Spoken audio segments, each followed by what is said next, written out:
कुल्हाड़ी पकड़े घने जंगल के अंदर एक वृक्ष के सामने खड़ा हुआ था। तुम चाहे कितने ही पुराने पेड़ का है ना हो, हम हैं लक्कड़हारा और हम तुम्हारा चीथड़ा चीथड़ा कर देंगे और तुम्हें बाजार में बहुत ही अच्छे दाम में बेचेंगे। चल भैया। इतना बोलकर विहान कुल्हाड़ी चलाने ही वाला था कि तभी वहां पर दूसरा लकड़हारा आ गया, जो विहान का मजाक उड़ाते हुए बोला, अरे भैया रुको रुको रुको, अरे तुमसे कितनी बार कहा है विहान, लक्कड़हारे का धंधा छोड़कर कोई दूसरा धंधा पकड़ लो। ये क्या बकवास कर रहे हो तुम? पगला वगला गए हो का? अरे सही तो कह रहा हूँ। तू अपनी लकड़ियाँ लेकर जब भी बाजार में जाता है, कोई ग्राहक तेरी लकड़ियाँ नहीं खरीदता। थक हार कर तू अपनी लकड़ियाँ गांव में ही आधे पौने दाम में बेच देता है और गांव वाले भी तरस खाकर तेरी लकड़ियाँ खरीदते हैं कि कहीं तू भूखा ना रह जाए। और तू जितनी लकड़ियाँ काटता है ना, आधी बाजार में ले जा पाता है। कोई ना कोई मुसीबत टूट ही जाती है। अब जो भी हो, लेकिन हमें विश्वास है कि एक न एक दिन हमारी तकदीर के सितारे जरूर पलटेंगे। अरे कुछ लोगों की तकदीर कभी नहीं बदलती विहान, उनके सितारे गर्दिश में ही रहते हैं। तू गरीब था और गरीब ही रहेगा। हाँ। इतना कहकर दूसरा लकड़हारा विहान का मजाक उड़ाता हुआ वहां से चला गया। विहान लकड़ियां काटने में लग गया। कुछ देर बाद वो लकड़ियों का गट्ठर बनाकर गांव की दिशा की ओर मुड़ा ही था कि तभी आसमान में काले बादल छा गए और हल्की फुल्की बूंदाबांदी शुरू हो गई। ओह, क्या तुझे भी अभी बरसना था? अरे लकड़ियां गीली हो जाएंगी और गीली लकड़ियां बाजार में कोई नहीं खरीदता। अरे काहे बरस रहे हो बादल देवता? तभी भयंकर वर्षा होने लगी। विहान इधर उधर बारिश से बचने के लिए कोई ठिकाना तलाशने लगा। तभी उसकी नजर एक खंडर पर पड़ी। विहान तुरंत उस खंडर के अंदर चला गया। चलो अच्छा हुआ, ये खंडर तो मिल गया, नहीं तो हमारी सारी मेहनत पर पानी ही फिर जाता।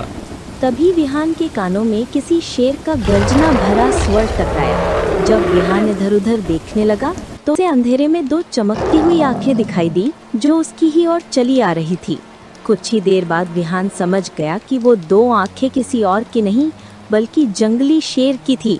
शेर को देखकर विहान बुरी तरह से घबरा गया और बड़ी ही तेजी से भागने लगा। कुछ ही देर बाद विहान बारिश में भीगता हुआ अपने गांव आ गया। तभी वहां पर गांव का मुखिया आ पहुंचा। अरे विहान, कहाँ हो गया? क्या जंगल में कोई भूत भूत देख लिया क्या, जो पागलों की तरह भागते हुए आए हो और आते ही सीमा पर गिर गए? अरे बारिश हो रही है, जल्दी से जाओ, घर चले जाओ। हाँ हाँ हाँ मुखिया जी, मैं घर ही जा रहा हूँ। हाँ हाँ हाँ हाँ। अब वो सब तो ठीक है, लेकिन ये बता कि तेरी कुल्हाड़ी कहीं नजर नहीं आ रही है और आज तो जंगल से लकड़ियां भी काट कर नहीं लाया। क्या बात है? विहान को अचानक याद आया कि उसने डर के मारे जब लकड़ियों का गट्ठर शेर के मुंह पर मारा था, तब उसकी कुल्हाड़ी भी खंडर के अंदर गिर गई थी। अरे अब क्या हो गया? कौन सी गहरी सोच में गुम हो गया? ए विहान। हाँ मुखिया जी, आज तो बस कैसे भी करके जान बचाई है। अरे तू भी ना बिल्कुल बेवकूफ है। अरे तू इतना बड़ा डरपोक है, मैंने सोचा नहीं था। अरे शेर तेरे सामने था, कुल्हाड़ी तेरे हाथ में थी, काट डालता शेर को, साले को चीर फाड़ डालता। अरे इसी बहाने तेरी बहादुरी के चर्चे हो जाते और का पता इसी वजह से तेरी लकड़ियां भी बिकने लगती और तू प्रसिद्ध लकड़हारा बन जाता। लेकिन तू प्रसिद्ध लकड़हारा कहां से बन पाएगा? तेरी तो किस्मत ही फूटी है, तू कभी तकदीर वाला हो ही नहीं सकता। मौका तेरे सामने था, साला वहां से भाग आया। और का जा, घर जा, आराम कर, बड़ा आया। इतना कहकर मुखिया विहान का मजाक उड़ाता हुआ वहां से चला गया।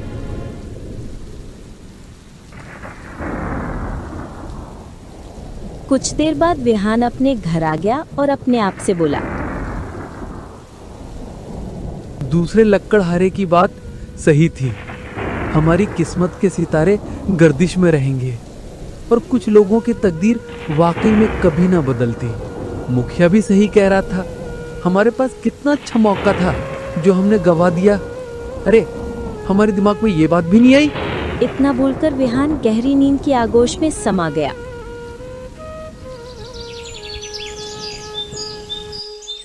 अगले दिन विहान सोकर उठा और जंगल जाने की तैयारी करने लगा। तभी उसे याद आया कि कुल्हाड़ी तो जंगल में ही रह गई थी। अरे धत्तेरी की, कुल्हाड़ी तो उससे खंडर में है। अब तो सबसे पहले हमको जाकर उस खंडर में कुल्हाड़ी को तलाशना होगा। अरे क्या कहें, अब तो हम जैसी फूटी किस्मत वाले को तो कोई दूसरा लकड़हारा कुल्हाड़ी भी उधार नहीं देगा। चल भाई। इतना बोलकर विहान जैसे ही घर से बाहर निकला, तभी उसकी प्रेमिका मीरा वहां पर आ गई और गुस्से से विहान से बोली,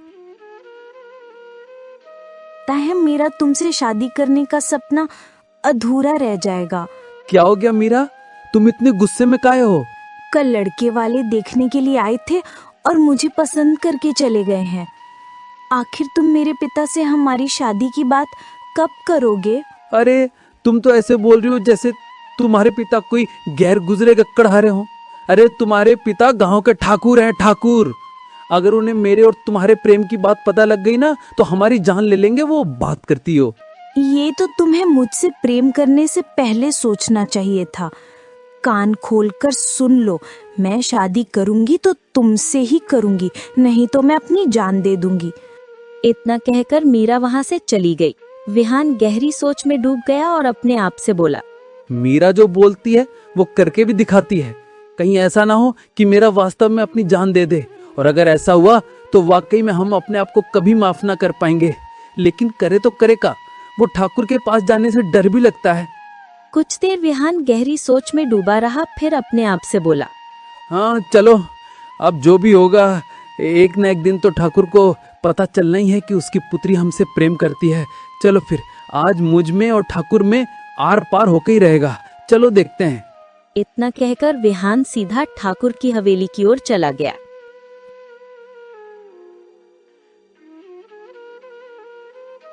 विहान को अपनी हवेली में देखकर ठाकुर चौंक कर बोला, अरे ओ फूटी तकदीर वाले, तेरा यहाँ क्या काम? अरे तुझे तो इस समय जंगल में होना चाहिए। तू लकड़हारा है, मेरी हवेली में क्या करने आ गया? ठाकुर, मैं आपसे एक बहुत जरूरी बात करने आया हूँ। अरे कौन सी जरूरी बात?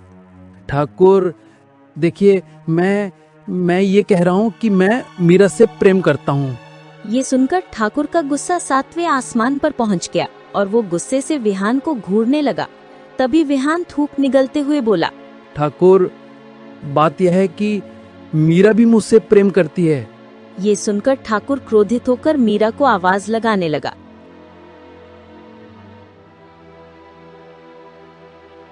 मीरा तुरंत वहां आ गई। ए मीरा, मीरा, मीरा, यही बता, क्या ये फूटी तकदीर वाला लड़का जो कह रहा है वो सच है का? क्या तू वास्तव में इससे प्रेम करती है? बता। हाँ पिताजी, और मैं इसके बगैर जीवित नहीं रह सकती। ये सुनकर ठाकुर अचानक से जोर जोर से हंसने लगा। ठाकुर के हंसने पर मीरा और विहान दोनों बुरी तरह से चौंक गए। लगता है इस बात का गहरा सदमा लगा है ठाकुर को। पगला गया है का? तुम तो सोच रहे होगे कि मैं पगला गया हूँ। अरे मैं पागल नहीं हूँ। मुझे हंसी इस बात पर आ रही है कि मुझे अब तक पता ही नहीं था कि मेरी बेटी का मानसिक संतुलन इतना खराब है। अगर मुझे पता होता तो मैं बचपन से ही अपनी बेटी मीरा का इलाज किसी बहुत अच्छे चिकित्सक से करवाता। वो अब तक तो ठीक हो गई होती। पिताजी, ये क्या कह रहे हैं आप? मैं विहान से प्रेम करती हूँ और आप मुझे पागल बता रहे हैं? अरे तो बेवकूफ लड़की, तुझे प्रेम करने के लिए कोई और नहीं मिला क्या? अरे अगर प्रेम करना ही था तो किसी राजकुमार से करती, किसी राजा से करती, या फिर अपनी ही हैसियत के किसी ठाकुर के बेटे से करती ना। अरे अगर कोई नहीं मिलता तो हमारे गांव के मुखिया के बेटे रतन से ही प्रेम कर लेती, जिसके पास 200 बीघा जमीन है। और तुझे प्रेम करने के लिए मिला तो ये तकदीर का मारा, किस्मत का खोटा सिक्का लकड़हारा, जिससे जंगल में लकड़ियां भी काटी नहीं जाती। जो अपना पेट नहीं भर सकता वो तेरा पेट क्या खाक भरेगा? हाँ? ठाकुर की बात सुनकर विहान के चेहरे पर उदासी छा गई और वो मीरा की ओर देखकर बोला, अब हमने तुम्हारे पिता की बात का बुरा नहीं माना मीरा। वैसे देखा जाए तो जो कुछ भी कह रहे हैं सच ही कह रहे हैं ना। उनका एक एक शब्द सही है। हम वाकई में एक फूटी तकदीर वाले ही तो हैं। इतना कहकर विहान वहाँ से जाने लगा।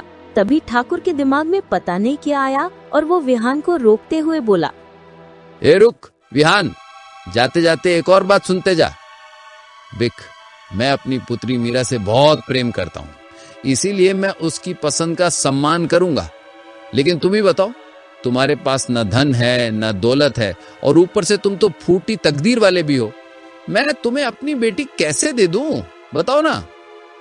चलो ठीक है, इतना उदास मत हो, मैं तुम्हें 1 महीने की मोहलत देता हूं। अगर तुम 1 महीने के अंदर मुझसे ज्यादा दौलतमंद बन के दिखाओ तो मैं खुशी खुशी अपनी पुत्री का विवाह तुमसे कर दूंगा। ठाकुर की बात सुनकर विहान हवेली से बाहर निकला। मीरा ठाकुर से बोली, पिताजी, 1 महीने के अंदर विहान आपसे ज्यादा धनवान कैसे बन पाएगा? देखो मीरा, सीधी बात है कि होना तो ये चाहिए था कि जब मुझे पता लगा कि तू विहान से प्रेम करती है तो मैं विहान के हाथ पैर तोड़ देता। लेकिन फिर भी मैंने तेरे प्रेम का सम्मान किया। मैं तुम्हारा विवाह विहान से करने के लिए अभी भी तैयार हूं। तो अब विहान भी अपने आप को तैयार करे।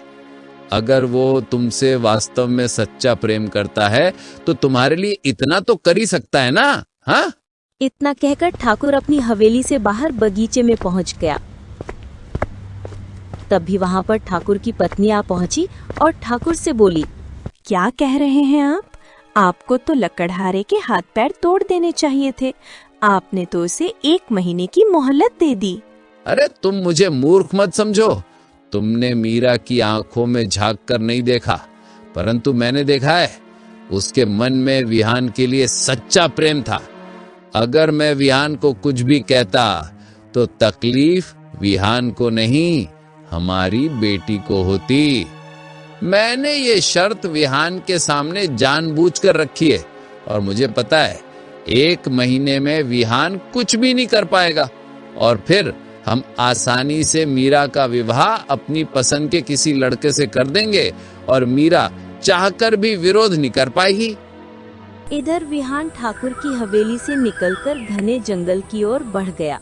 कुछ देर बाद वो एक पुराने वृक्ष के नीचे बैठकर अपने आप से बोला, हाँ, मैं जानता हूँ कि ठाकुर ने जानबूझकर ये चाल चली है। अरे 1 महीने के अंदर मैं उससे अमीर भला कैसे हो सकता हूँ। चल भाई, पहले विहन अपनी कुल्हाड़ी तो ढूंढ, फिर लकड़ियाँ काटी जाएं। मेरे पास तो इतना धन भी नहीं है कि आज शाम का खाना खा सकूं। और ये कहते हैं ठाकुर साहब कि हमसे ज्यादा अमीर बन जाओ, वो भी 1 महीना में। इतना बोलकर विहान उसी खंडर की ओर डर के डरते चला गया। खंडर के बाहर खड़ा होकर विहान अपने आप से बोला, अरे पहले देख तो लूं, कहीं ऐसा ना हो कि फिर से वही कल वाला शेर यहाँ खड़ा हो। विहान खंडर के अंदर झांकने लगा, लेकिन उसे कोई दिखाई नहीं दिया। हाँ, उसे उसकी कुल्हाड़ी और लकड़ियों का गट्ठर जरूर नजर आया। जैसे ही विहान कुल्हाड़ी उठाने को आगे बढ़ा, तभी एक तेज धमाके की आवाज हुई। धमाका खंडर के बाहर से आया था। विहान डर गया और डरते हुए जैसे ही बाहर निकला, सामने का दृश्य देखकर बुरी तरह से चौंक गया। एक विचित्र किस्म का पक्षी जो पूरा सोने का था और रंग बिरंगी किरणों से चमक रहा था, जमीन पर पड़ा दर्द से करहा रहा था।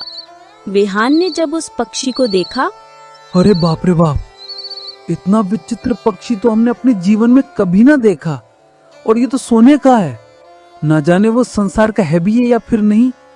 विहान ने देखा कि पक्षी के पैरों से खून बह रहा था। उसे उस पर तरस आ गया और वो दौड़ता हुआ पक्षी के पास गया और बोला, अरे रे रे रे रे रे, इसके पैर से तो खून बह रहा है।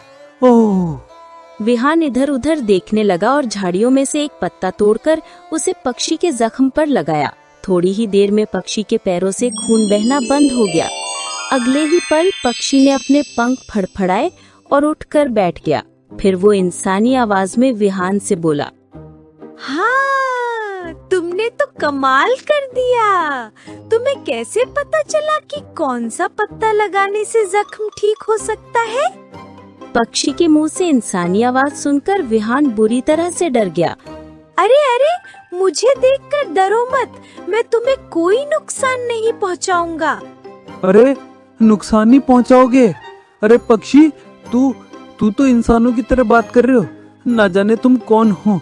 कहीं मैंने किसी राक्षस की मदद तो नहीं कर दी कि अभी रंग बिरंगी किरणों के साथ भेष बदल कर राक्षस बन जाओ। हाँ, इतना कहकर विहान आकाश की ओर देखते हुए बोला, हे भगवान, कहीं हमने राक्षस की मदद तो नहीं कर दी और ये अब राक्षस में बदल कर हमको मार देगा। हे भगवान, हमको बचाओ बचाओ।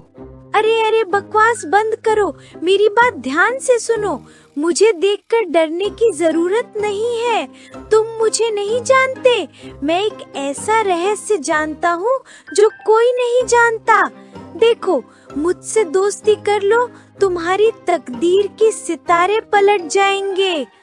पक्षी के आखिरी अल्फाज कानों में पड़ते ही विहान पक्षी से बोला, क्या बात करो, वास्तव में हमारी तकदीर के सितारे तुमसे दोस्ती करने से बदल जाएंगे? हाँ हाँ हाँ, क्यों नहीं। मुझे अपने घर तो ले चलो पहले। देखो भाई, तुम सोने के बने हो। अगर मैं तुम्हें अपने गांव ले गया तो लोगों के मन में लालच आ जाएगा। अरे गांव के लालची लोग हमारे घर पर धावा बोल देंगे और हो सकता है कि मुझे तुमसे छीन कर ले जाएं और किसी राजा वाजा को इनाम में दे दे, भेंट में। हाँ। ओ, इसका मतलब तुम लालची नहीं हो। अरे मेरे दोस्त, अगर मैं लालची होता तो एक मामूली लकड़हारा ना होता ना। तुम अपने आप को मामूली लकड़हारा मत कहो, विचित्र लकड़हारा कहो। तुमने एक सोने का पक्षी देखा, लेकिन तुम्हारे मन में लालच नहीं आया। तुमने उसकी मदद की और अब जब वो पक्षी तुमसे दोस्ती की बात कर रहा है तो तुम्हें डर लग रहा है कि कहीं कोई उसे नुकसान न पहुंचा दे। तुमने मुझे अपना दोस्त कहा है। विश्वास करो, मुझे छुपाकर जंगल से ले चलो। अगर जंगल में किसी की नजर मुझ पर पड़ गई तो तुम्हारी बात सिद्ध हो जाएगी। हो सकता है कोई मुझे पकड़कर ले जाए या मार डाले। विहान को अब उस पक्षी पर तरस आने लगा। वो धीरे से बोला, ठीक है, रात का अंधेरा हो जाने दो, फिर हम तुम्हें अपने साथ अपने घर ले चलेंगे। ठीक है। रात का अंधेरा होते ही विहान चुपके से उस पक्षी को अपने घर ले आया।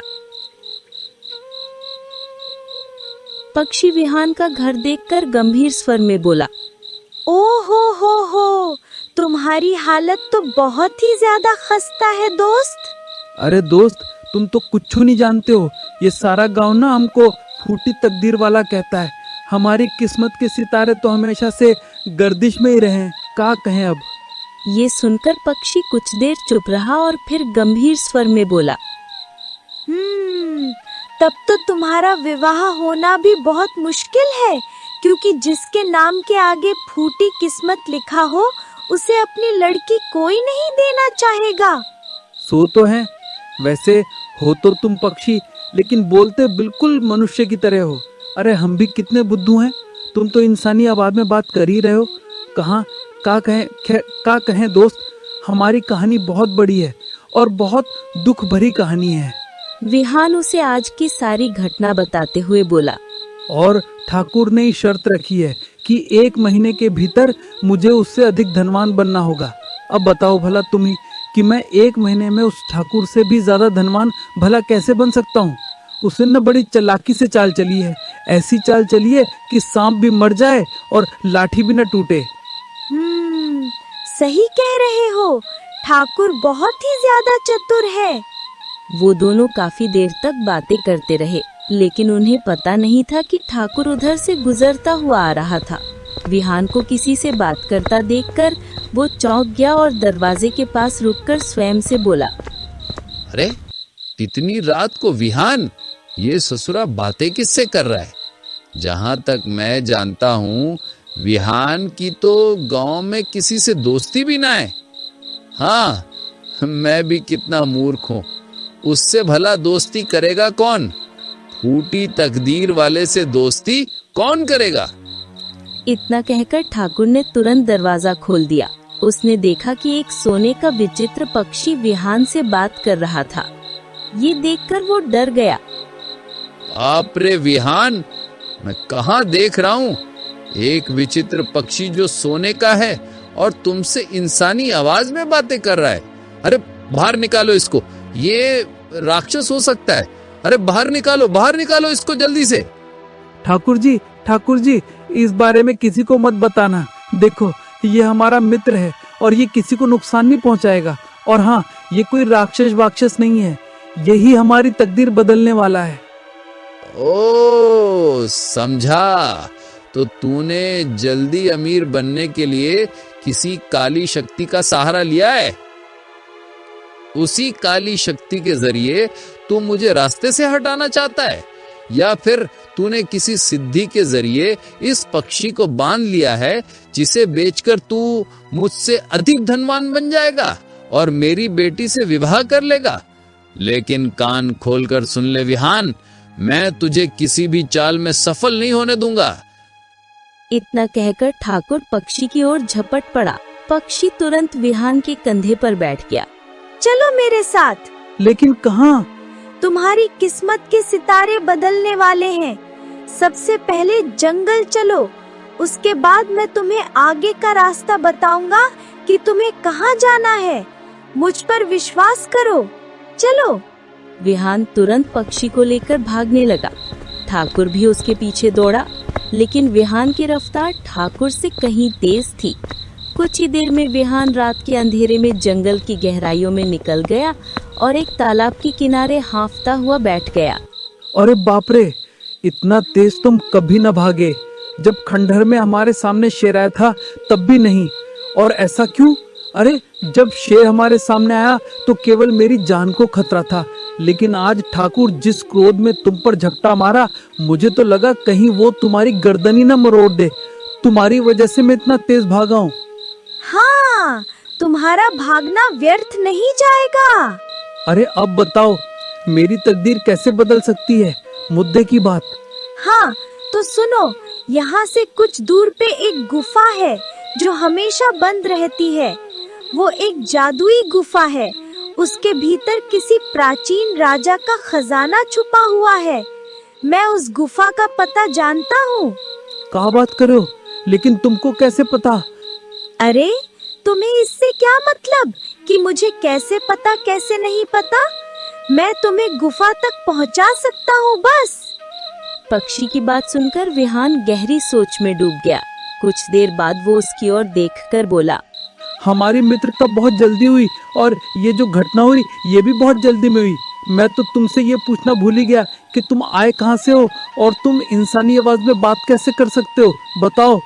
ये सुनकर पक्षी उदास हो गया और बोला, ओ हो, बस यही तो मैं चाहकर तुमको बता नहीं सकता। समझ लो कि मुझ पर एक तरह का श्राप है। अगर मैं अपनी सच्चाई बताऊंगा ना तो मैं जलकर राख हो जाऊंगा। तो ठीक है भैया, फिर रहने दो।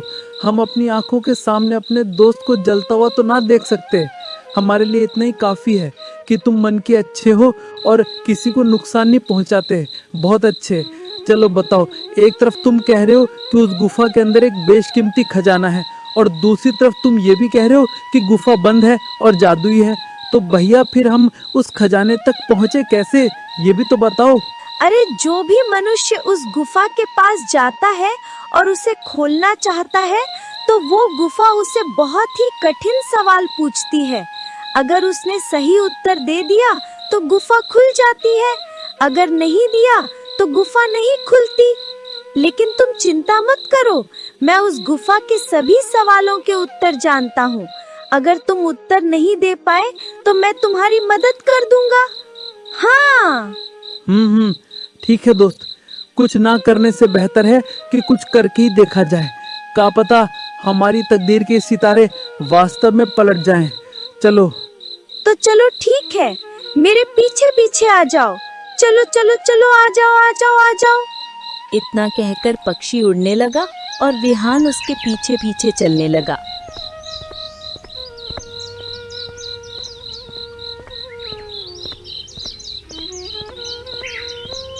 कुछ घंटों बाद सोने का पक्षी विहान को एक गुफा के निकट ले गया जिसका द्वार बंद था। विहान, इस गुफा के द्वार को अपने हाथ से स्पर्श करो। जैसे ही विहान ने द्वार को छुआ, भीतर से एक गूंजती हुई आवाज आई, इस गुफा का द्वार तभी खुलेगा जब तुम मेरे 2 प्रश्नों के सही उत्तर दोगे। हाँ हाँ, हम तैयार हैं, पूछो। पहला प्रश्न, वो क्या है जो बांटने से बढ़ता है? प्रेम। दूसरा प्रश्न, वो कौन सी दौलत है जो ना किसी राजा के पास होती है, ना किसी लुटेरे के पास जा सकती है, फिर भी सब चाहते हैं? सच्ची मित्रता। उत्तर मिलते ही द्वार खुल गया और विहान सोने के पक्षी के साथ भीतर चला गया। वहाँ असंख्य अशरफियाँ, सोने के घड़े, रत्नों से भरे मटके, हीरे जवाहरात से जड़े मुकुट और चांदी की तलवारें रखी थी। विहान की दृष्टि एक सोने की मूर्ति पर पड़ी। ये मूर्ति किसकी है? ये भी खजाने का हिस्सा होगी। अरे बाप रे बाप, ये तो इतना खजाना है जो तो किसी राजा के पास भी नहीं होगा। हाँ मित्र, तुमने तो सच कहा था कि मेरी तो तकदीर ही पलट गई। मैं गरीब से अमीर इंसान बन गया। अब तो मैं ठाकुर जैसे हजारों लोगों को खरीद सकता हूँ। इतना बोलकर विहान खजाने को छूने ही वाला था कि तभी रंग बिरंगी किरणों से एक साधु प्रकट हुआ। आप कौन हैं? वो सब छोड़ो, चलो मैं तुम्हें बताता हूँ। ये हजारों साल पुराना खजाना राजा विक्रम का है। इसे उन्होंने अपने दुश्मन राज्य से बचाने के लिए यहाँ पर रखा था। इस खजाने को और इस गुफा को किसी महात्मा ने काली शक्तियों से बांध दिया था, इसीलिए ये श्रापित हो गया। यदि तुम्हें ये खजाना चाहिए तो तुम्हें एक बलिदान देना होगा। बलिदान? कैसो बलिदान? यदि तुम इस खजाने को छुओगे तो तुम्हारा मित्र यह सोने का पक्षी इसी समय जलकर राख हो जाएगा। तभी खजाने पर तुम्हारा अधिकार होगा। क्या तुम अपनी मित्रता का बलिदान दोगे? विहान चौंक गया। तभी सोने का पक्षी बोला, सोचो मत विहान, मैं तो केवल एक पक्षी हूँ, कोई मनुष्य नहीं। इस खजाने से तुम्हारी सारी जरूरतें पूरी हो सकती हैं। तुम धनवान बन सकते हो, अपनी पसंद की लड़की से विवाह कर सकते हो, मान शान पा सकते हो, और तुम्हारे ऊपर लगा दाग, फूटी किस्मत वाला, वो भी हट जाएगा। विहान कुछ देर सोचता रहा, फिर पक्षी की ओर देखकर बोला, नहीं दोस्त, नहीं, दोस्ती से बड़ा कुछ नहीं होता। खजाने का है, बड़े बड़े राजा भी तो उसे संभाल नहीं पाए, और कौन सा खजाना अपने साथ ऊपर लेके जा पाए। सबसे बड़ा खजाना दोस्ती है। तुम पक्षियों तो का हो गया, हमने तुम्हें दिल से अपना मित्र माना है। हम अपनी मित्रता का बलिदान नहीं कर सकते, न ही अपने मित्र का, चाहे हमें जीवन भर गरीब लकड़हारा ही क्यों ना रहना पड़े। नहीं साधु बाबा, माफ करिएगा। ये कहते ही सोने का पक्षी रंग बिरंगी किरणों से एक सुंदर राजकुमार में बदल, और जो मूर्ति वहाँ थी वो भी एक युवक बन गई। विहान चौंक गया। तू बड़ा तकदीर वाला है राजकुमार, जो इस विचित्र लकड़हारे की मित्रता से बच गया और श्राप से मुक्त हो गया। हम कुछ समझे नहीं साधु महाराज, ये सब क्या था? मेरा नाम राजकुमार सिद्धार्थ है। मैं विजयगढ़ के राजा जयपाल का पुत्र हूँ। ये मेरे मित्र वरुण हैं। कुछ समय पहले वरुण ने मुझे इस खजाने के बारे में बताया था। वो चाहता था कि इस खजाने से प्रजा की भलाई हो, परंतु मैं लालच में आ गया। वरुण ने द्वार के प्रश्नों का उत्तर दिया और हम यहाँ तक आ गए। जब खजाने को छूने की बारी आई तो खजाने से आवाज आई कि खजाना पाने के लिए मित्र का बलिदान देना होगा, और मैंने लालच में आकर उसकी अनुमति के बिना ही कह दिया कि हाँ ठीक है, मैं बलिदान देता हूँ। वो तुरंत सोने की मूर्ति बन गया, और तभी ये साधु प्रकट हुए और उन्होंने कहा कि तुझ जैसे लालची जिसने अपने मित्र का बलिदान दिया, तुझे श्राप है। तू जो सोने से प्रेम करता है, अब तो तू सोने का पक्षी बन जाएगा। मैं रोने लगा तो साधु बाबा को मुझ पर तरस आ गया। तब उन्होंने मुझसे कहा कि यदि तू अपने श्राप की सच्चाई बगैर बताए किसी से पक्षी के रूप में सच्ची मित्रता कर पाएगा और उसे यहाँ तक लाएगा, और जब वो खजाने को छूने की कोशिश करेगा तब मैं प्रकट हो जाऊंगा और उसके सामने 2 शर्त रखूंगा, या तो वो खजाने को चुने या वो तेरी दोस्ती को चुने। अगर उसने खजाने को चुना तो ये खजाना उसी का होगा, लेकिन तू जलकर राख हो जाएगा। लेकिन अगर उसने खजाने को नकार कर दोस्ती को चुना तो ही तू श्राप से मुक्त हो जाएगा, और तेरा दोस्त जो सोने की मूर्ति बन गया है वो भी सही हो जाएगा। हम तुझे तकदीर वाला इसीलिए कहा क्योंकि ऐसे दोस्त तकदीर वालों को ही मिलते हैं। विहान हंसने लगा।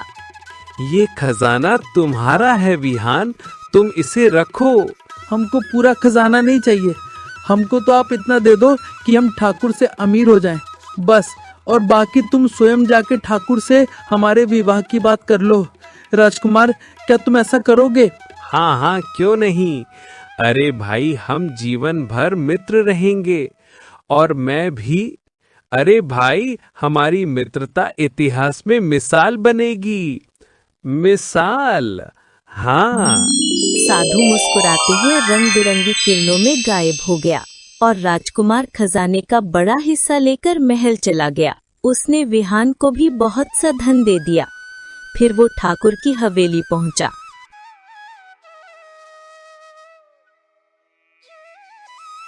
अरे राजकुमार, आप? ये सब आपसे कहीं अधिक धनवान हैं। इसे ठुकराना आपकी भूल होगी ठाकुर। ठीक है, हमको माफ कर दीजिएगा। मुझे नहीं पता था कि पक्षी के रूप में आप थे। मुझसे बहुत बड़ी भूल हो गई। मैं अपनी पुत्री मीरा का विवाह विहान से करने के लिए तैयार हूँ। मुझे उसे अपना दामाद बनाने में बहुत खुशी होगी। राजकुमार की आज्ञा से विहान और मीरा का विवाह संपन्न हो गया। इस प्रकार एक विचित्र लकड़हारा धनवान बना और एक तकदीर वाले राजकुमार से उसकी मित्रता हो गई।